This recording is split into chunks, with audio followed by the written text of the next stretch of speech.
Continuando a nossa leitura do livro Tramas do Destino, de Valdo Franco, pelo espírito de Manuel Filomeno de Miranda. Epifânia, seu calvário e sua ascensão. No momento próprio, Cândido conduziu à Câmara de Passes os queridos convidados. A média Epifânia, em plena lucidez, embora o ambiente fracamente iluminado, numa penumbra convidativa à prece, exteriorizava uma quase invisível luz irradiante. O enfermeiro aproximou-se e apresentou os Ferguson, a intermediária dos espíritos. A sensitiva, num gesto de muita delicadeza, osculou a destra de Dona Artemis, que se sentiu sensibilizada, saudando cortesmente Gilberto. Em seguida, solicitou que se sentassem, conservando-se em atitude de prece. Calmamente aplicou-lhe passes individuais. Ao concluir, o ministério falou com naturalidade. Os senhores estão muito bem acompanhados espiritualmente, o que traduz o equilíbrio íntimo de que se reservam. Vejo entre ambos uma atitude maternal, venerando a entidade que me diz chamar-se Adelaide Nepomuceno Vieira, afirmando ser mãe e avó, respectivamente, da senhora e do jovem. Os visitantes não dominaram a emoção, que irrompeu em lágrimas através de convulsível pranto em Gilberto. Com a alma repassada de amarguras íntimas, sofrendo os impactos das dores sucessivas, as frustrações que o maceravam, a notícia da presença da avó ao seu lado e ao lado da mãe funcionou como dreno salvador. Chore, filho, aconselhou Epifânia, transmitindo as palavras da benfeitora desencarnada, mediante aguçada audiência. Necessário romper os diques da mágoa para que as águas generosas e refrescantes da esperança possam acalmar o coração. Muito solitária tem sido a sua jornada. No entanto, olhe para o amanhã e avance, encorajado no ramo do futuro. Mantenha os espinhos do passado cravados no coração, tentando adubá-los com o sacrifício, e eles florescerão abençoados.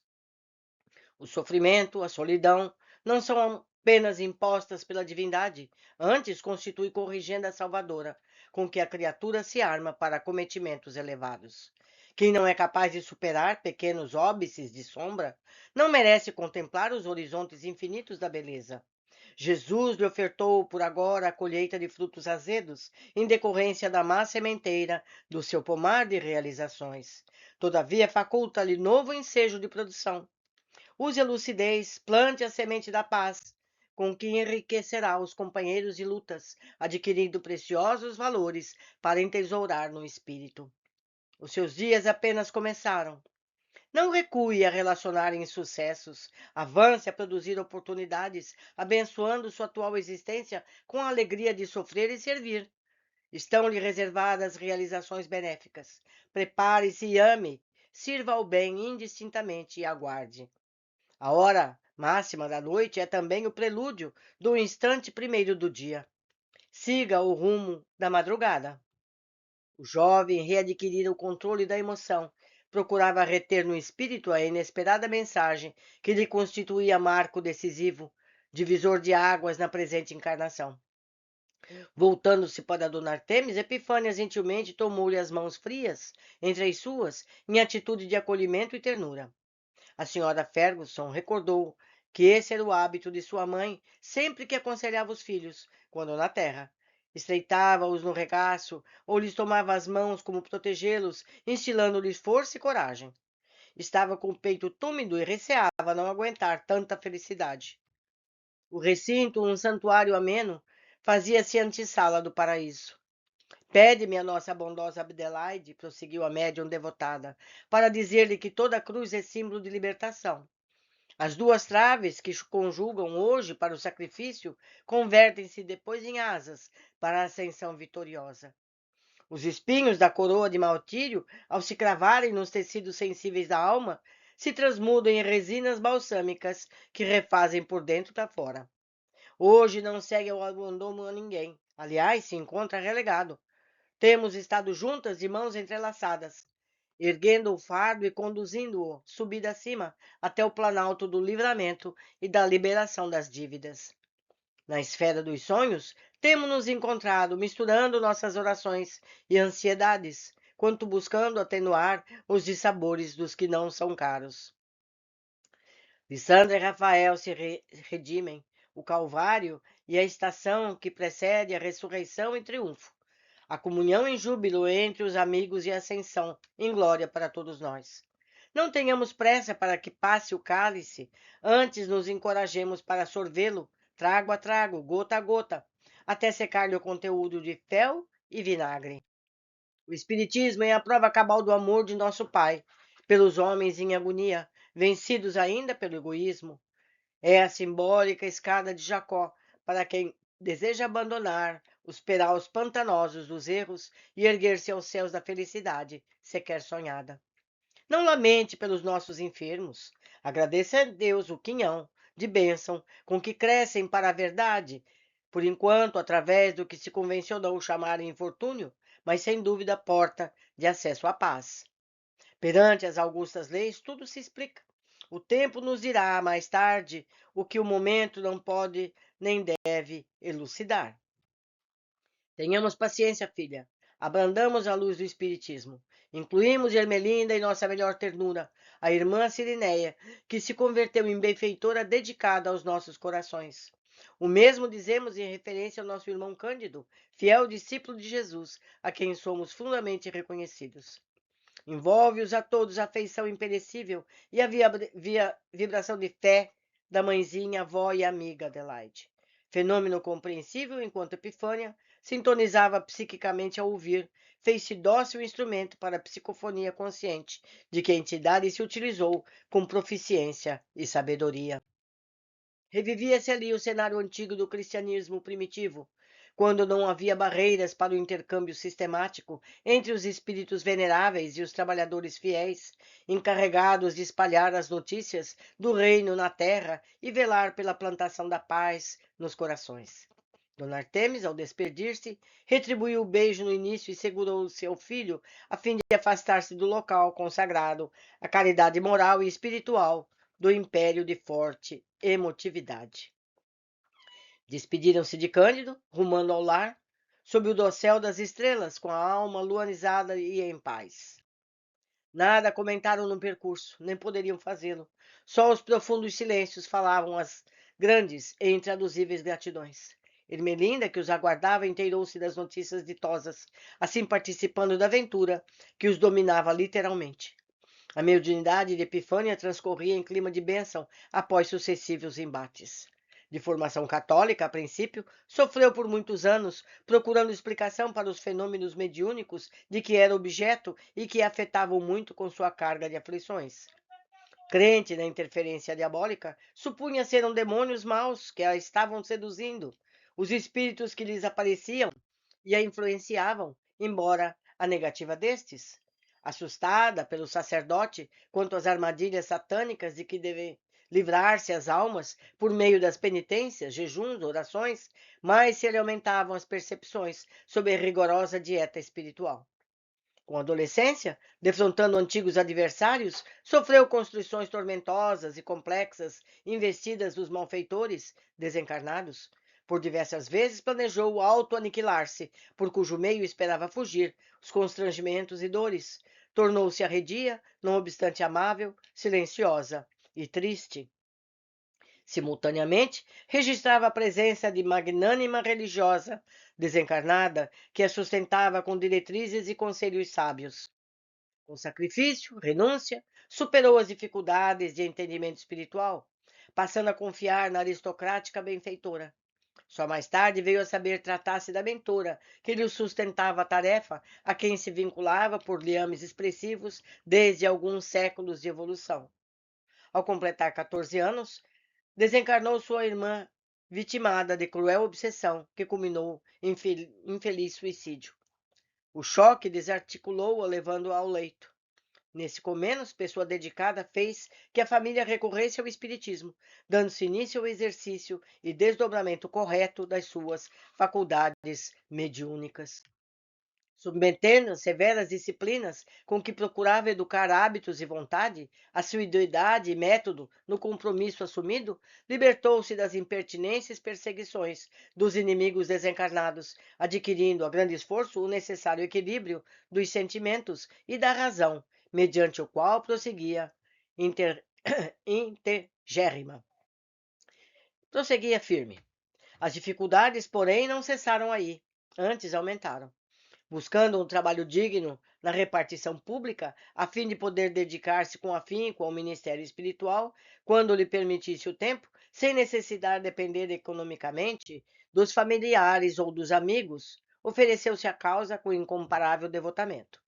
Os amigos invigilantes assediavam-na com referências infelizes que a desgostavam.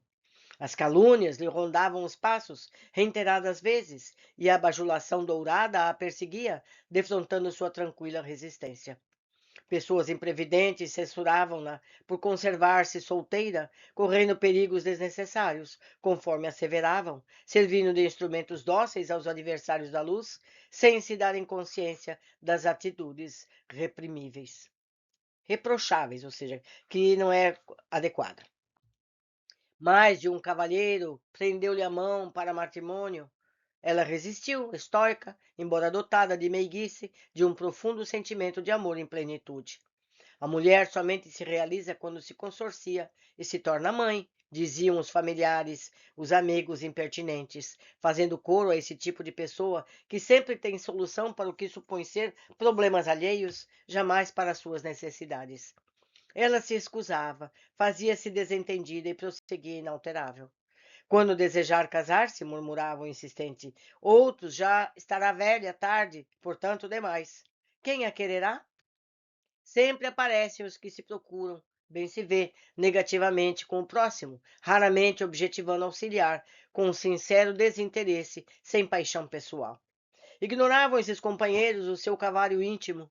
Ela sabia que sua tarefa era a de ajudar, socorrer através da maternidade do espírito, sem amarras que lhe dificultassem o avanço, sem outros deveres que a impedissem de desincumbir-se do ministério espiritual. Sentia-se só e desejava um amor de compreensão e ternura. Fora, porém, informada pelos seus abnegados mentores de que esse afeto ainda se encontrava no além, aguardando-a. Esforçava-se então por superar a tristeza, quando esta lhe tisnava a alegria, vencer a perturbação quando se via acicatada pela vigília dos espíritos malévolos, resistir ao desânimo quando sitiada pelo cansaço, afastar a antipatia ante os maledicentes e censuradores, os pusilânimes exploradores da mediunidade. A caridade era a sua ginástica preferida, a fim de manter as formas do espírito em ritmo de amor, no pensamento e na vontade. Ninguém lhe compartia as horas de solidão, nem ela apresentava qualquer reclamação ou exteriorizava a tristeza. Complôs foram organizados do lado de cá, reiteradas vezes, a fim de a desanimarem. Criaturas embriagadas, teleconduzidas, foram empurradas em sua direção, objetivando desconcertá-la. Rapazes irrequietos faziam-se arregimentados a arderem de paixão tentando induzi-la à sedução. Orando, arremada por seus abnegados amigos espirituais, a tudo resistia, às vezes chorando intimamente, mas permanecendo no posto do seu dever. Companheiros, ditos bem-intencionados, em perigoso fascínio pelas suas faculdades mediúnicas, prontificaram-se a protegê-la. A servidora do Cristo, no ideal espírita, continuava, sem arrogância nem deslizes, no culto das tarefas em que se refugiavam sua segurança e proteção. É claro que amigos leais auxiliavam-na, discretos, devotados, respeitáveis e atentos. Não poderia ser diferente. O milagre do bem magnetiza, produzindo sublime contágio. Seus momentos de alegria pura e de serenidade refundiam-lhe o ânimo. Seus benfeitores zelosos ministravam-lhe recursos magnéticos de sustentação e vitalidade. Granjeara por todos os títulos de serviço e graças à humildade no desempenho dos deveres no lar, no trabalho, na vida pública, no santuário espírita, a afeição dos irmãos maiores da espiritualidade, seus tutores e guias, que a defendiam das ciladas do mal e a socorriam sempre. Ajudavam no seu trabalho mediúnico, apresentavam-na amigos novos do nosso lado, que lhe recorriam ao telefone sem fio das percepções extrasensoriais para as mensagens que anelavam dirigir aos saudosos amores que haviam ficado na terra, esperando diretriz, socorro, ânimo, a fim de prosseguirem nos empreendimentos que a desencarnação não podia nem devia interromper. Desse modo, aumentava sempre o círculo de afeições em ambos os planos da vida. Tornara-se Epifânia, em decorrência, um exemplo digno de verdadeira fé cristã e legítima espírita. Muitos outros médios lhe admiravam as faculdades, quando não a invejavam, como consequência da invigilância a que se permitiam. Desejavam recursos expressivos no campo espiritual, não, porém, as condecorações de dor e solidão, os testes de renúncia e sacrifício incessante. Ainda agora, teima-se por acreditar na mediunidade como sendo um dom exclusivo ou uma graça injustificada de que raras criaturas se encontram investidas, esforço algum necessitam encetar para preservá-la, resguardando-as das tentações, dos escolhos ásperos que se apresentam pela trilha das realizações. Epifânia, consciente das responsabilidades abraçadas, sinceramente entregue às mãos do Senhor, firmou-se no conceito da espiritualidade, graças aos serviços executados e à fidelidade com que dele se desincumbia. Humilde e irreprimível, merecendo incondicional ajuda dos seus mentores em prol do êxito das tarefas em desdobramento. Meus amigos, temos aqui informações preciosas, não só sobre a Epifânia, como a situação de beleza que encontrou a família Ferguson. Por hoje ficamos aqui. Aguardo todos na sequência deste nosso estudo.